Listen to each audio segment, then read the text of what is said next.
lógica privada es la manera en la que nosotros vemos el mundo en función de nuestras propias experiencias de vida. Lo que hemos vivido, sobre todo en los primeros 5 años de vida, es donde nosotros nos hemos hecho una idea de cómo es el mundo, quién soy yo, cómo son los demás y qué tengo que hacer yo para pertenecer a este mundo, ¿no? Y en función de eso hemos ido cogiendo unas características, entre comillas, de nuestra personalidad que nos han ayudado a sobrevivir en ese contexto de nuestra familia inicialmente. Pero si os fijáis, luego la vida va cambiando y ahora mismo puede ser que estemos utilizando algunas estrategias de cuando éramos niños que ahora ya no hacen falta.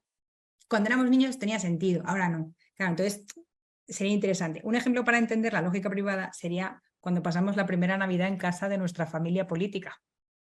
¿Qué pasa? Que tú llegas y dices, uy, ¿por qué hacen esto así? O sea, tú empiezas a ver las costumbres, sus rituales y muchas veces, la mayoría de veces, no tiene nada que ver a las que tú tienes en tu familia, ¿no? Y hay cosas que te chirrían. En ningún momento piensas, ¿por qué yo lo hago diferente? No, tú estás pensando, ¿por qué esta gente hace esto así? No, porque damos por hecho que las cosas son de una determinada manera. Por eso es muy importante que entendamos que la lógica privada al final es una idea subjetiva que nos hemos hecho nosotros y que normalmente lo que más le gusta al ser humano es tener la razón. Nos encanta tener la razón, es lo que más nos gusta en el mundo. Entonces, que también es un ejemplo de humildad, ¿no? Para nosotros y para nuestros hijos, el que nosotros revisemos esa mochilita, ¿no? Y veamos un poquito y nos entendamos más. No para decir, yo soy así porque me pasó eso. No, es, yo actuaba así, funcionó en ese momento, ahora no me hace falta actuar de esa manera, ¿no? Pero bueno, esto se ve mucho más en terapia. Pero lo importante es eso, es hacernos cargo de esas emociones, no usarlas y no justificarnos, entender que la frustración es cuando yo quiero algo y yo deseo algo, yo tengo una expectativa. Y claro, por eso aumenta mucho la frustración de los padres ahora, porque antes no teníamos las redes sociales. Ahora con las redes sociales vemos una que hace Montessori, otra que hace disciplina positiva, otra que es influencer de moda y les lleva a todos súper guapos, bien vestidos, tal. Vemos a Otra que hace Verdelis. unos viajes Bueno, pero vemos a increíbles. Verdelis, a la que admiro profundamente y la quiero un montón, a Steffi, pero claro, la ves que tiene tropecientos hijos y está haciendo maratones por el mundo y además corre y a la vez se graba y además no es que no sube, ¿Sabes sino qué que va... pasa? Es que está guapa la tía, ¿no? Entonces no hablo con envidia, hablo con admiración y digo, joder, claro, si nos ponemos a compararnos con esas realidades que estamos viendo en el móvil, pues realmente es súper tóxico para nosotros. ¿Por qué? Porque nos está generando unas expectativas y yo deseo eso porque veo que los demás lo tienen y porque yo no lo tengo. Y vivimos en una insatisfacción constante. Entonces, eso es para entender el sentimiento de frustración, que antes me han preguntado, ¿frustración de los niños? No. Vamos a trabajar primero la frustración de los padres, que tiene mucho que ver con esas expectativas, con esa manera que tenemos ahora de ver la vida de los demás y de inevitablemente compararnos de alguna manera. Vale, vamos con la ira. ¿La ira? ¿Cuándo llega la ira? Cuando ya es como un paso después de la frustración. Deseo algo, no lo tengo y entonces ya hay un momento en el que me puede tenerlo y entonces ¡pum!, utilizo la ira para conseguirlo, ¿vale? Es una emoción natural que surge cuando hay una amenaza a nuestra vida, pero si os dais cuenta, vamos a ver, es que hoy por hoy, ¿qué interpretamos como amenaza? Que no viene un oso a la puerta de la cueva porque ya no vivimos en las cuevas. Entonces, ¿qué pasa? Que muchas veces lo utilizamos de una manera para conseguir lo que queremos de una manera que no es funcional, porque no tiene ese sentimiento de comunidad para con nuestros hijos, ese respeto que esperamos tener en nuestra familia. Entonces, la ira se genera cuando sucede algo y no sucede como yo espero.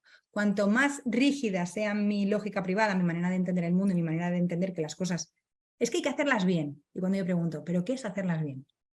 Como yo quiero. Claro, es que hacer No es bien lo las mismo. cosas, claro, habría que ver qué es bien, qué no es bien, qué es normal, qué no es normal. Claro, hay que hacer una review de todo lo que nos rodea. Entonces, claro, pierdo los papeles, les grito y me hacen caso. Y entonces me doy cuenta de que funciona. La ira funciona, Isabel, no me puedes decir que no, porque cuando yo grito, mi hijo hace lo que yo quiero. Vale, funciona. Pero lo que yo te pregunto es, ¿qué precio pagas? Porque solo cuando no estás dispuesto a pagar el precio que supone utilizar la ira para que tus hijos hagan lo que tú quieres, solo hasta ese momento, ¿vale? Verás que realmente no te compensa. ¿Por qué? Porque hay sentimientos, o sea, al final hay frustración, frustración, me siento culpable, me siento triste, porque además veo a mis hijos de alguna manera sufrir, porque además merma mucho su autoestima, que se les trate así, porque además daña las relaciones también, las suyas y las que va a tener con los demás. Si la persona que me ama me trata de esta manera, yo también estoy aprendiendo que tratarme de esta manera es una forma de amar. Entonces, muchas veces luego vemos que se meten en unas relaciones tóxicas y no entendemos por qué. Y es que desde muy pequeños han entendido que esta manera de relacionarnos a través de la ira pues es válida. Entonces, yo sé que esto es un reto, esto no es para sentir culpa, pero bueno, un poquito de culpa nos viene bien para ese botón que nos hace modificar la manera que estamos trabajando. Inteligencia emocional, ¿qué es realmente? Bueno, pues es ser capaces de responder de forma correcta y funcional a estas emociones que estamos sintiendo. Comprendo la emoción, empatizo, entiendo que es normal y respondo de forma adecuada.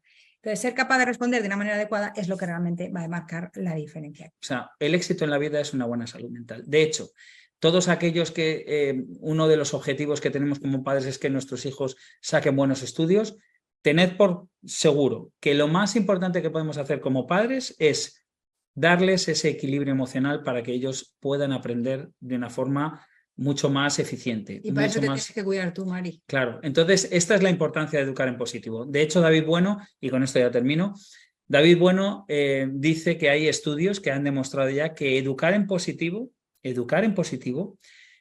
hace que tengan los niños un 10 veces menos probabilidades de desarrollar depresión cuando son adultos.